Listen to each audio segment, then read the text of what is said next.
Sermon 207 of Nahjul Balaghah was to Ali bin Ziyad al-Harisi,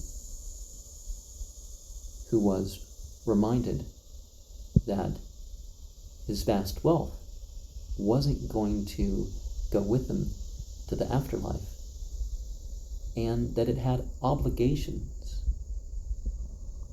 in regards to the afterlife. And to Asim bin Ziyad, the ascetic, who was reminded that it wasn't right to do needless difficulty or even harm upon oneself through unpleasant food and unpleasant clothing. Now, sometimes people switch over to the healthy and they're not used to it, and that's like some difficulty or something. But honestly, if you quit all the sugars and bleaches and all that stuff, food actually tastes better, in a couple weeks or something. And, certain chemicals that people put in their mouths, you stop that, and that can help over time. But that's not what he was doing.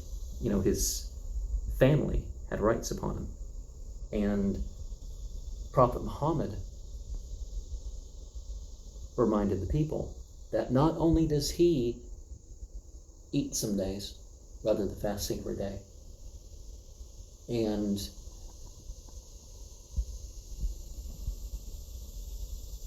have the sexual relations with his spouse and all that stuff, but when you take part in what's lawful, it is, spiritually rewarding. And when you're a leader, you shouldn't make it such a case where people are going to mourn one's piety. Now, I will probably go back into this later, but some types of groups that we need to consider are the Wahdatiyya, the Unitarians, the Ittihadiyya, the Unists, the Hululiyya, the Formists, the Wasiliyya, the Combiners, the Zarqiyya, the Revelers, the Ushaqiyya,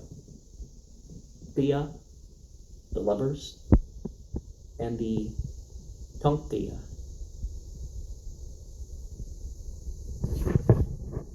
And there are more divisions of the sects. But the Wahhabin are different in this. There's not Wahhabis. Wahhabis is an insult. Some people from Saudi Arabia don't even know what a Wahhabi is until they get over here. Or at least that's the claim. But that's a different issue entirely, because we're not blaming that movement on, we're not blaming the Saudi Arabian government, what they do or whatever on that movement. Just because they were allowed to exist by the Saudi Arabian government doesn't mean, they're responsible for everything. So, but anyways, this first group is one that has come under the mistake into thinking that all things are one. Even the point of how people talk about, there's different degrees of good and truth and evil and ignorance and all that sort of stuff. So it's not exactly black and white thinking to think that it's like, but people only apply this to religion, right? But in everything else in this world, there are right and wrong answers. There are things that work better than others, or things that have more results in one way or less results in one way. That's just how things work. So this all one is quite the exaggeration that doesn't make any sense. In that sense. And the Ittihadiyya, the unists, are people that think that they have, united with God, or something is united with God. Some of these people are fire worshippers. The ancient Persians were not fire worshippers, by the way.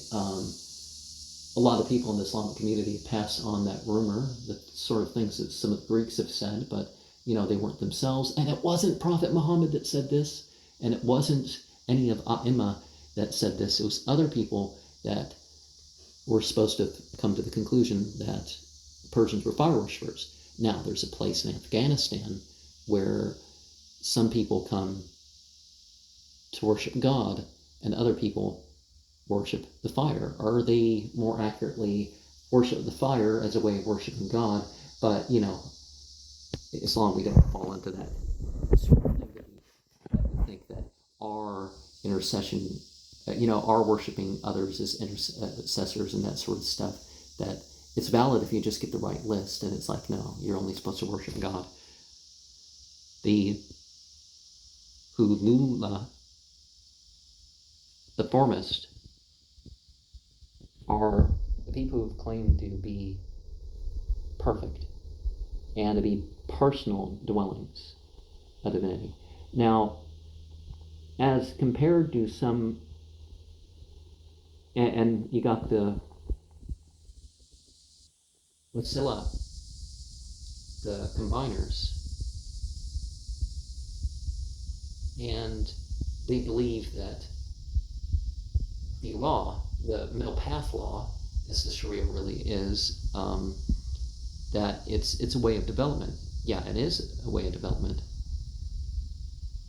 and it doesn't need any further perfection. But the thing is that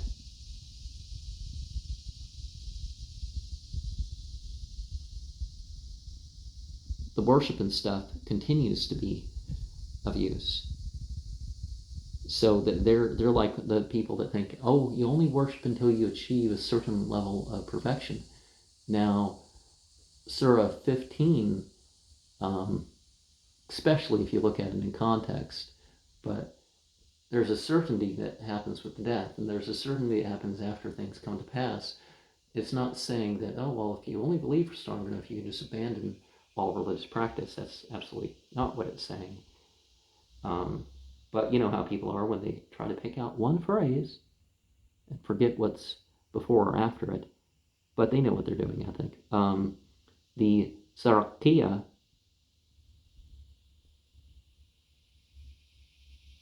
are people that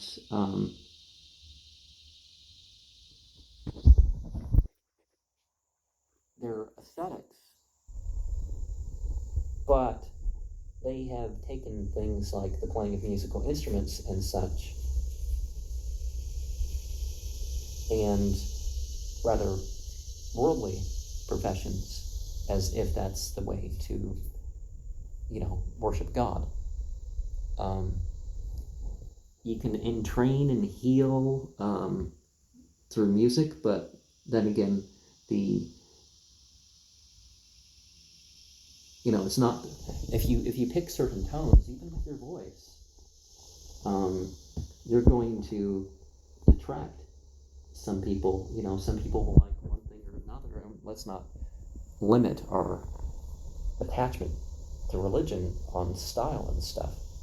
And the Zaraqiya are people who make a point of begging, and it's like, no, it's like you don't want to be one of those people that are out there with a guitar or some other musical instrument begging for money when you can do something else, or you don't want to be begging when you can actually hold a job.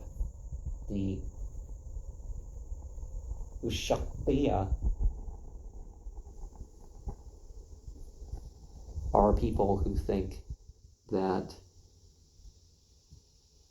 loving this world is the way to God, loving the beauty in all of it.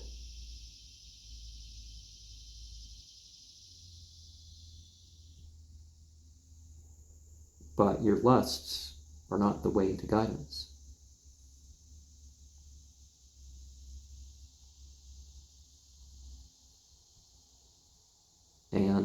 Another group that can fall into what's unlawful is the Taupika.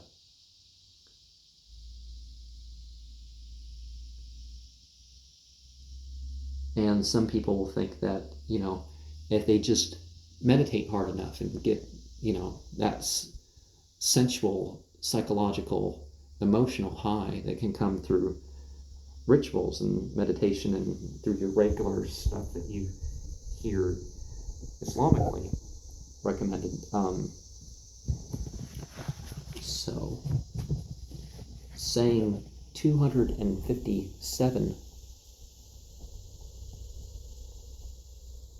reminds us that predetermination doesn't mean that effort isn't going to have its effect. Saying 258 reminds us that consistency and patience must be worked together. Now, the Arabic word as-sabr kind of includes both those things, so I'm not entirely sure what's meant here. Saying 259 reminds us that it's a sign of helplessness to backbite. And we do have that the evil can be addressed, but don't speak of wrongdoing that people do just for conversation.